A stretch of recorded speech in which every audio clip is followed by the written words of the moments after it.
હોર્મુઝ સ્ટ્રેટથી સુરક્ષિત ભારત પહોંચ્યું વધુ એક જહાજ નંદાદેવી। ગુજરાતના જામનગર પાસે આવેલા વાડીનાર પોર્ટ પર નંદાદેવી જહાજ પહોંચ્યું।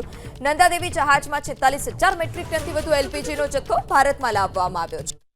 Them and we have thanked them for what you call bringing this parcel here, and we have given them this assurance that any facility or any support is required from our side of any kind, we are here to support.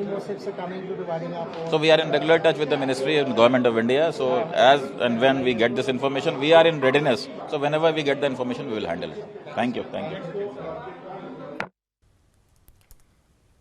તો નંદાદેવી જહાજ જે વાડીનાર પહોંચી ચૂક્યું હતું। Nanda Devi જહાજમાં 46,000 metric ટનથી વધુ LPG Bharat લાવવામાં આવ્યું છે। જો કે વાડીનાર પોર્ટથી આ જહાજ તમિલનાડુ તરફ રવાના થશે।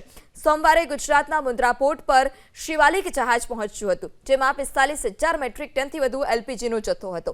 બંને જહાજ મળી 91,000 મેટ્રિક ટનથી વધુ રાંધણ ગેસ ભારત પહોંચ્યો છે। ત્યારે નંદાદેવી જહાજ અને શિવાલિક જહાજ જે પહોંચી ચૂક્યું છે, નંદાદેવી જહાજની આતુરતાથી રાહ જોવામાં આવી રહી છે।